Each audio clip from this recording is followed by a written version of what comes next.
সংযুক্ত আরব আমিরাত ইউএই 2026 সালের জন্য ভিসার নিয়মে বেশ কিছু গুরুত্বপূর্ণ পরিবর্তন এনেছে। দুবাই সহ পুরো আমিরাতে ভ্রমণের ক্ষেত্রে এই নতুন ঘোষণাগুলো আপনার জন্য সহায়ক হতে পারে। ভিসার ধরন ও মেয়াদ বৃদ্ধি। নতুন ঘোষণায় পর্যটকদের সুবিধার জন্য ভিসার মেয়াদ ও ধরনে বৈচিত্র্য আনা হয়েছে। 60 ও 90 দিনের ভিসা এখন থেকে দর্শনার্থীরা 30 দিনের পরিবর্তে সরাসরি 60 বা 90 দিনের ভিজিট ভিসা নিতে পারবেন।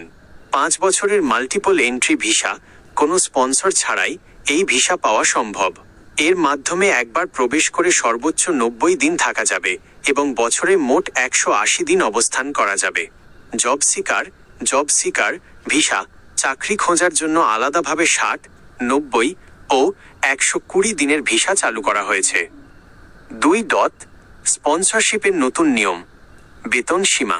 আমিরাত প্রবাসী যারা পরিবার বা বন্ধুদের নিতে চান তাদের জন্য আয়ের নতুন সীমা নির্ধারণ করা হয়েছে। নিকটাত্মীয়, স্ত্রী ও সন্তান স্পন্সর করতে হলে মাসিক বেতন ন্যূনতম 4000 দিরহাম হতে হবে। দূরের আত্মীয়, ভাই বোন বা দাদা দাদি মাসিক বেতন ন্যূনতম 8000 দিরহাম হতে হবে। বন্ধু বা অনাত্মীয় কাউকে নিতে চাইলে স্পন্সরের মাসিক বেতন অন্তত 15000 দিরহাম হতে হবে। 3. বিশেষ কিছু পরিবর্তন। গ্রেস পিরিয়ড বাতিল। আগে ভিসা শেষ হওয়ার পর অতিরিক্ত 10 দিন গ্রেস পিরিয়ড থাকার সুযোগ থাকলেও এখন তা বাতিল করা হয়েছে। ভিসার মেয়াদ শেষ হওয়ার আগেই দেশ ত্যাগ করতে হবে অথবা রিনিউ করতে হবে, নয়তো বড় অঙ্কের জরিমানা গুনতে হবে। গোল্ডেন ভিসার সম্প্রসারণ। এখন নার্স, শিক্ষক, কন্টেন্ট ক্রিয়েটর এবং দাতব্য কাজে যুক্ত ব্যক্তিদের জন্য গোল্ডেন ভিসা 5-10 বছরের রেসিডেন্সি পাওয়া সহজ করা হয়েছে। 4. বাংলাদেশিদের জন্য বর্তমান অবস্থা। যদিও নতুন নিয়ম সবার জন্য কার্যকর হচ্ছে, তবে বাংলাদেশিদের ক্ষেত্রে সাধারণ ভিজিট এবং লেবার শ্রমিক ভিসা নিয়ে কিছুটা কড়াকড়ি রয়েছে।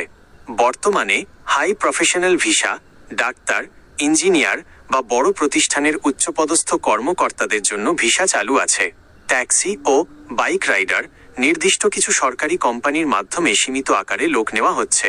তবে সাধারণ পর্যটন বা সাধারণ শ্রমিক ভিসার ক্ষেত্রে আবেদন প্রক্রিয়া এখনও পুরোপুরি স্বাভাবিক হয়নি।